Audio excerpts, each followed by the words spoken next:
Assalamu alaikum. Hazır backtesting kılabız.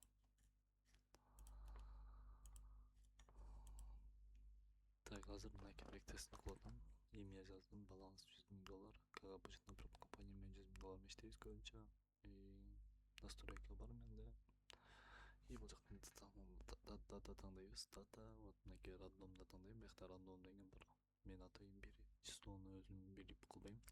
И мен времяны тандайм. Только 2018 числодон жылдан өтө эмнеге дегенде 2018-ден ылдый уже биздеки графиктер жакшы көрсөтпөйт да бэктестингдечи. Вот ошол үчүн кратко срокто боюнча 2007-2020.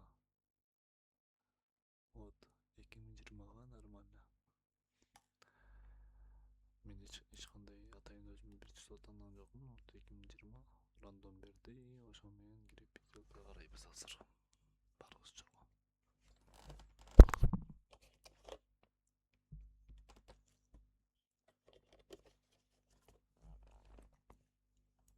Давайте. Баштайлы. Биринчи бир айлык тайфреймди алабыз. Решающая свеча, максимальный по фракталдарды табабыз. Фрактал биздеки минимум. Так. Минимальный басып берген. Неделяны алабыз.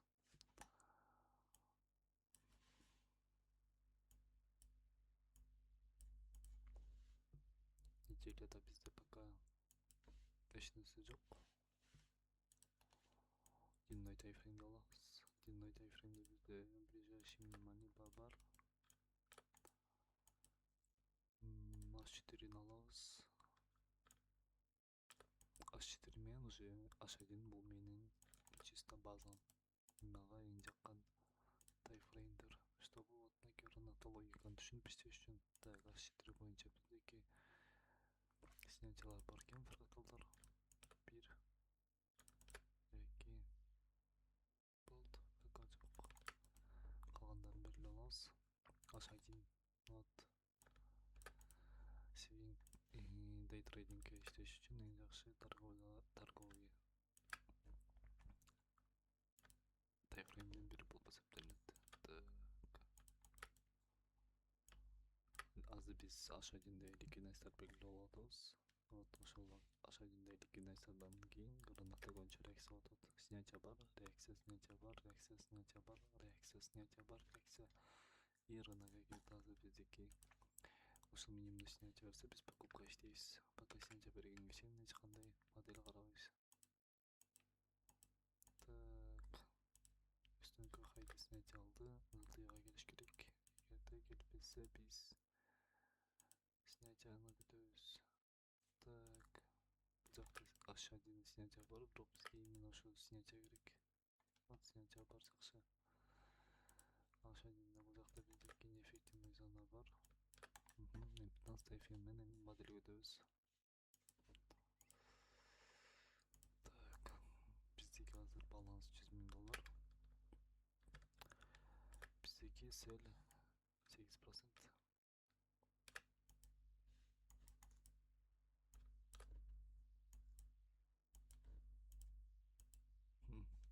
Жакшы. Ушундай моменттер болуп калат сөзсүз түрдө рынокто. Реакция сразу бергенде биз рынокко келишибиз кичине кыйын болуп калат. Бизде бул жакта 15 неэффективность аркылуу покупкага рынокто карайбыз. Биздики даже алган жок. Давайте. Скорее всего алышын күтөбүз рыноктун. Биздин неэффективный зонаны. Так. Эч кандай модель жок покупкага бияктан пока что. Рынок азиатский сессияга ылдыйга түшүп бара жатат. Бул жакта ликвидность бар 15 тайфреймде. Снятия болсо покупкага кырсак болот рынокто. Лондонский сессия биздеки агрессивный ачылды. Манипуляция менен. Мен оюмча, скорее всего, азыр рынок ылдыйга кетет. Анткени Азияның қай снятия қылдарынакта. Так, біздің сделканы пока албай екен. Давайте Азияның менге көрейін. Ерер бірге еке.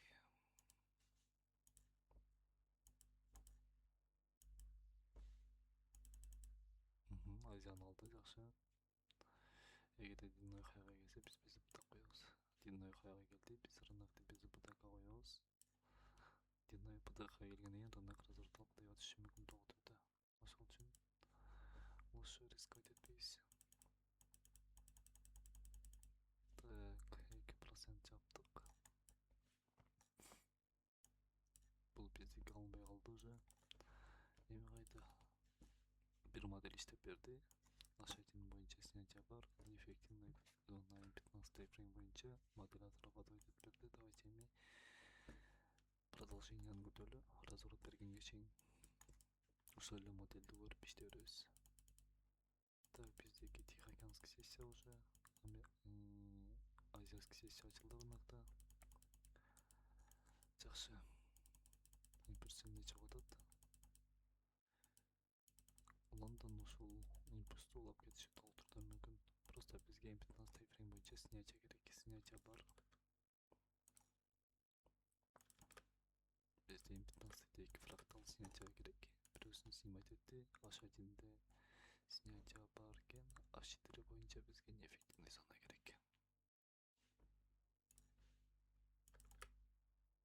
Давайте H4'ге неэффективный зона келип реакция бергенде покупка ошондой киребиз. Бизге стоп-лосс зона керек да концедегі.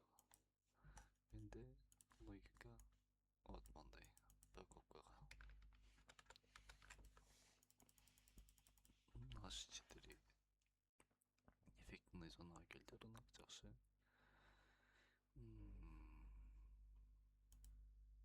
Жакшы, бул жактан биздеги продавецтердин ФВГ зонасын полностью алды рынок.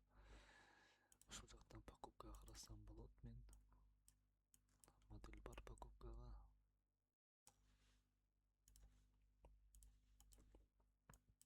Так, бул жерде карай турган болсок, 15-тин эффективный зона бар бул жерде.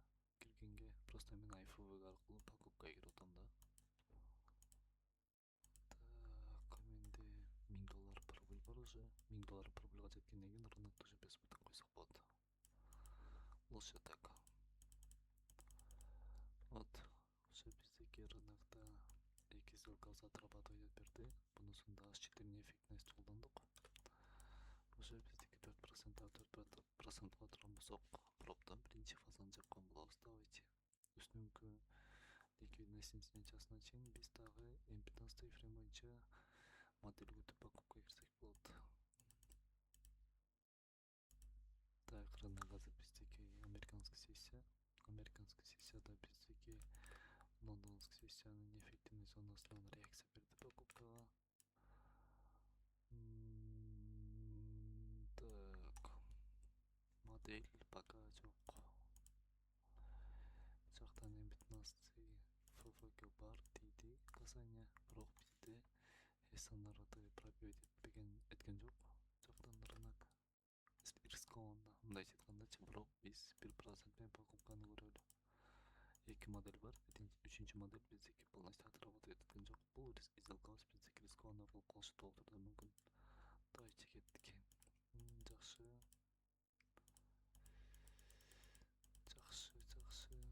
Пока что мен оюмча сделка вот ондай болуп, анан ликвидность снятия кылып, анан разворот алып кетиши мүмкүн. Уже модель көрүнүп атат, либо азыр сразу өтө кетиш керек болуп калды. Так, снятия бар. Давайте ПТХ снятия болсо, биз ПТХ коюп салалы. Бул жактан продажага модель чыккан болчу экен. Жакшы. Бизде ошондо 3% болуп калды. Жакшы, мейли, күтөлү. Экинчи план иштемей болдук. Экинчи план биздеки H4 неэффективный зона. Ал бар. Лошадин боюнча снятия бар. Эми N15 тайфрейм боюнча бизге подтверждение керек. Давайте санар бул жерде. N15 эффективность бул жакта. Лучше рисковать этпейбиз, давайте күтөлө.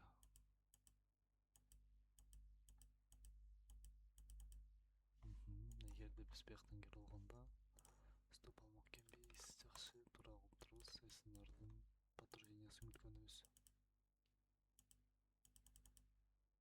Мага негизи ылдыйкы снятие керек болуп жатат да, аябайчы. Эгерде СНР ынакты подтверждение болсо, мен покупкага карай берсем болот ссылкамды. Рынокты СНРда подтверждение жок пока. Эми подтверждение бар, прям идеально неэффективный зона менен өтүүгө ойдот рынок.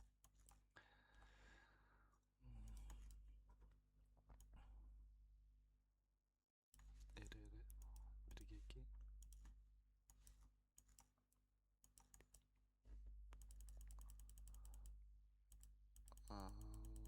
Отрабатывает Бишкек негизичи. Отрабатывает бегала турмусу. Ошол рыноктун снятиясынан кийин покупкага киребиз.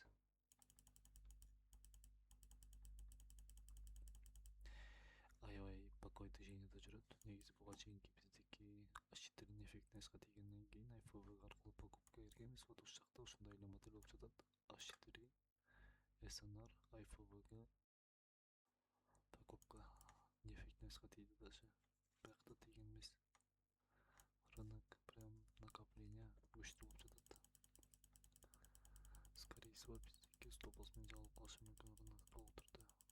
Эгерде азиатский сессия рынокто азыр өтүп кетпесе. Азиатский сессиянын максаты цели өзүнүкү бул рынокты өтүп тартыш керек болчу. Вот рынокты довольно өтүп тартып берди, жакшы сонун. Эми ушул проторгованный зонадан рынок ылдыйга кетип калбаса болду. Бул жакта бизде объем бар да продажага, ошол үчүн мондайынан. ПТХны снимать этсем, мен без так коем. Вот, снимать этпей калды. Давайте американский сессияны күтөлү. Кандай иштеп берет экен?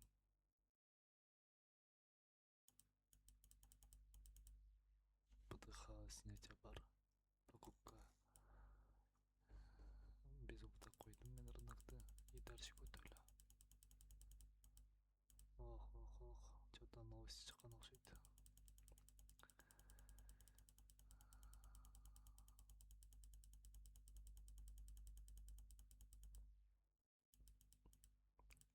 Лондонский сессия биздики минимальный банды снятие кылды.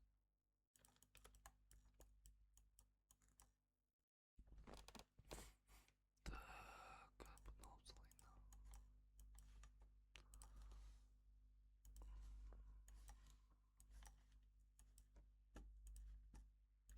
H4'де бир снятие бар. Мейли, биякта эч кандай подтверждение жок. Лошадинде эффективный зона бар экен бул жерде. Ликвидность снятие болду.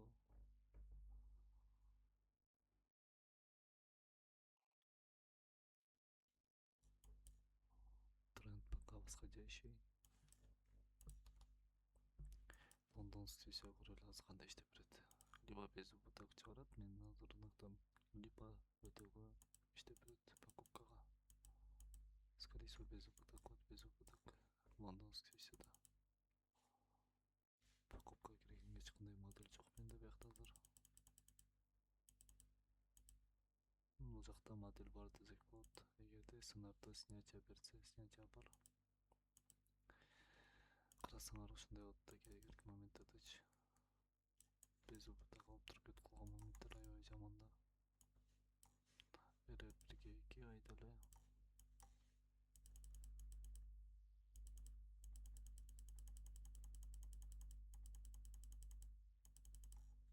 Жакшы, отрабатывать этип берди уже. Кийинки сделкабыз биздики ошондо общий депозит 5%.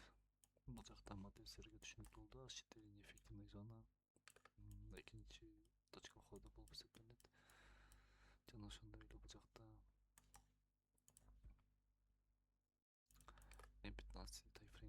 снятие болду. Азиатский сессиянын минимальный басы Лондон сессия өзүнүн минимальный басын при снятии кылды. Неэффективность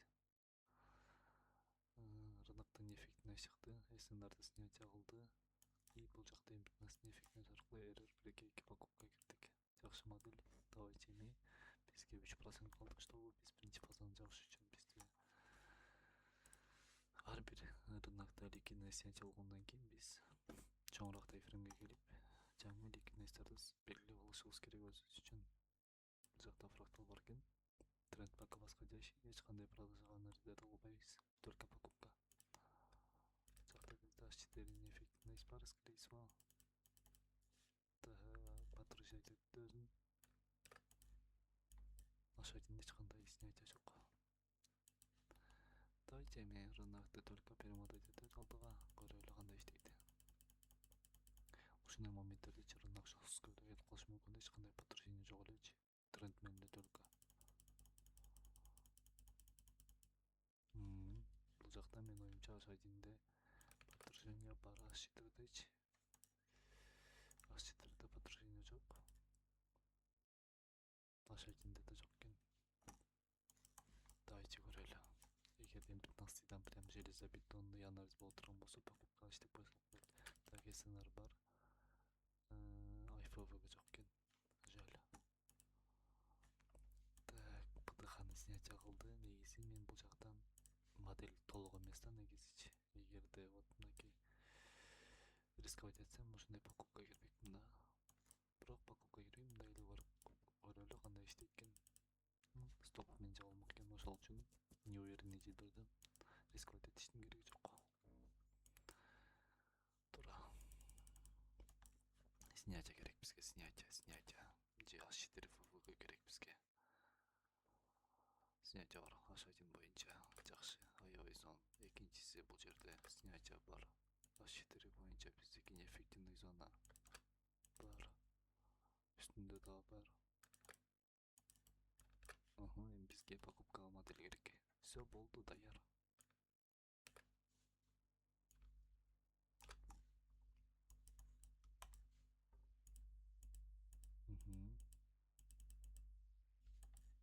Пока модель көрбөйлүм. IFVG, FVG, СНР жок да биякта. Вот СНР мен СНР.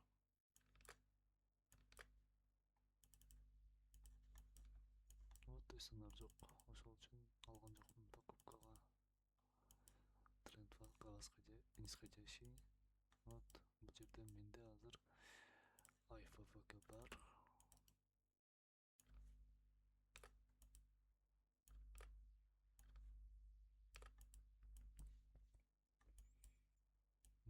СНР бар. Снятие керек СНРга. СНРда снятие жок, менде покупка кире албаймын. Вот. Ушундай негизи турады. СНР керек дайымачы покупка подтверждение алыш үчүн. Мен азыр тренд восходящий болгон үчүн продажага карабай элем да сделкамдычы. Так, давайте. Вот бир күн торговать этпей койгон тууралуу эсептенет, чем торговать этип минуска кеткенден көрөчү. Бул жакта СНР бар, снятие бар. Фракталда снятие бар. Модель опасный. Скорее всего, бул жагы модель опасный. Неге дегенде бизде проторговка бул жакта экен. Объем проторговки. Так. Продажага кетет го дейм рынок азыр. Үстүңкү хайда же болбосо ушул жерден кийин рынок мындайдан кетиши мүмкүн. Айттым го. Просто железобетонно көрүнүп турат да, рынок ылдыйга кетип аткан, агрессивно прям ПДЛны снятие кылды. Модель жок. Вообще модель көрбөй элем покупкага. Вообще модель жок. Так. Лондон. H1'дечи.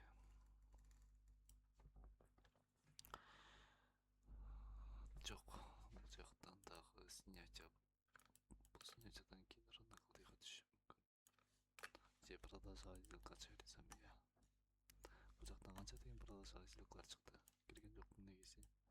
Давайте көрөлү. Бар модель. SNR бар. Неэффективность бар. Давайте продажа көрейинчи. Пропускать этим слабый. RR1G2. Отработать этти бирок неэффективность алган жок элесиз. Вот ушундай моменттер болот. Зато логика прям сонун болду продажага. Мейли. Рынок.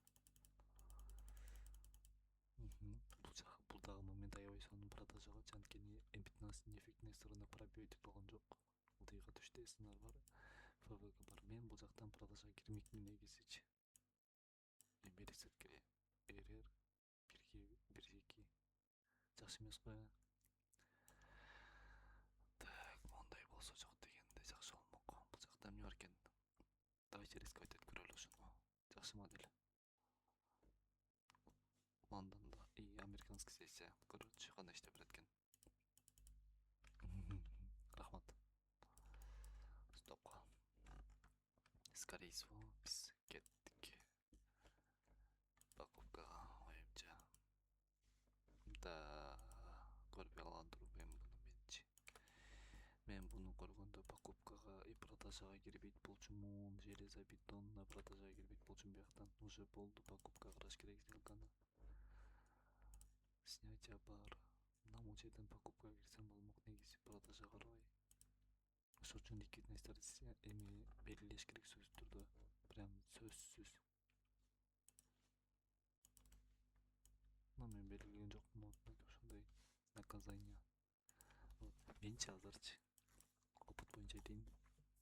Бул жактан покупка кирген жакшы эмес. Эмнеге дегенде снятие бар. Рынок дал ылдыйга бул снятияны ала элек да.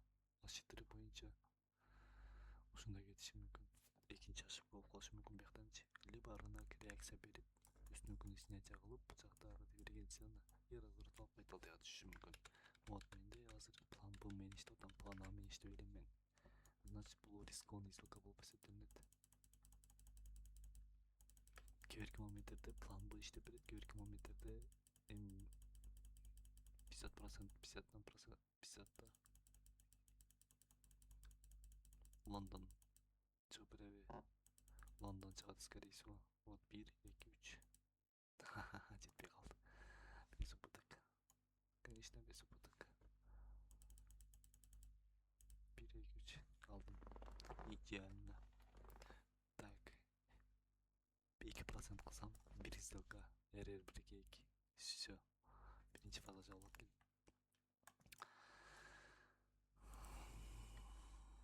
Жакшы.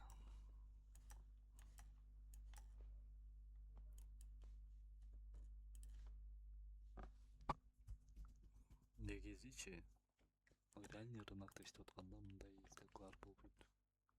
Прям аккуратный сделкалар болот ал жактачы.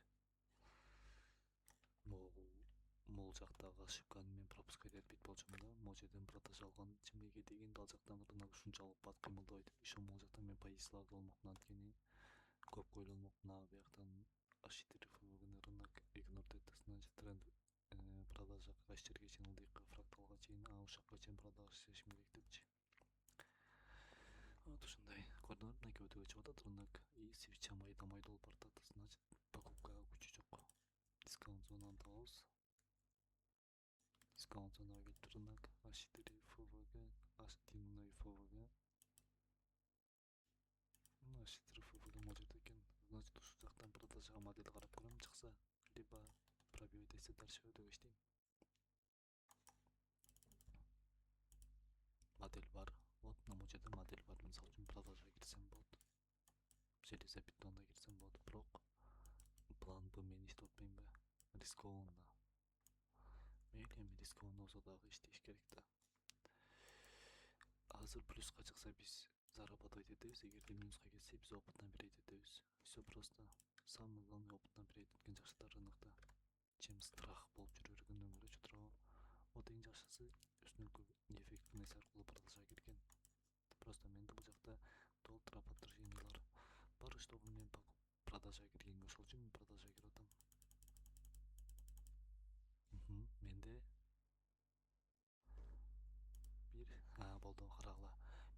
584 рубль.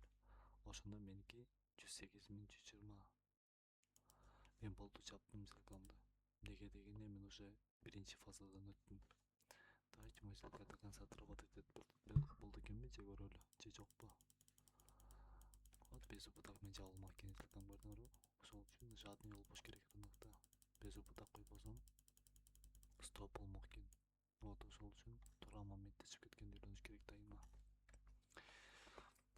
Негизи жакшы сделка болду, аябай. Давайте аналитика кылып көрөлү. Окей. Аналитикага кире турган болсок, win rate меники 75% болуптур. 1 сделка, 8 сделка, 6 плюс, 2 минус. Безубыточный жок. Общий пенал меники 8%. Средний РР 1/6, максимальный РР 2/2. Идеальный средний РР 6/6, максимальный идеальный РР 15 РР болуптур мында. Жакшы. Так. Вот 6 сделка плюс, 2 минус, ошондо мен минуста сделкаларым 7 саат кармалып аткен примерно, а плюста сделкаларым средний 13 саат кармалып аткен да. Значит, мен среднесрочный трейдермин. Негизи бул жакта толтура подтверждениялар бар болчу. Сессия менен кирген боюнча вот меники просто булар жабылып калды. Неге дегенде платный версия бүтүп калды. Жакында кайталам. Ну вот мынакей ошондой результаттар менде.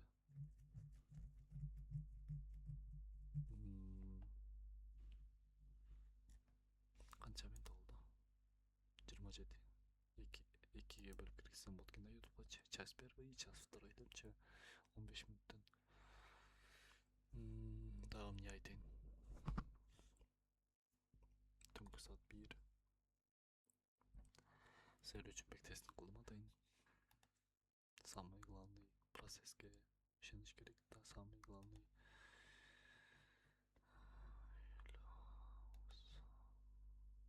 Системамен торговать этиш керек. Вот мынакей июльдөн 23 торговать этип баштаптырмын. И августтун 5 бүтүп турмун да торговлямды. Жакшы. Ошондо 2 жумада уже биринчи фазадан өтүп турмун. Жанагы бир эле стратегия мененчи эсеткиле. Мен еще 1 эл валюта алдым. Эгерде реальный рынокто отурган болсом 1 жумада өткөнгө шанс бар экен да. Эмнеге дегенде мен толук валюталармен торговать этсем болот одновременно. Бул жакта непонятно эмнелер. Негизи платный кезинде ушуларды басып отурмун, эй. Месага биринчи болуп баратам. Все, баарыңарга ийгилик, ассаламу алейкум. Кийинки пейсаларда жолукканга чейин жакшы билим алдыңар деген ойдомун.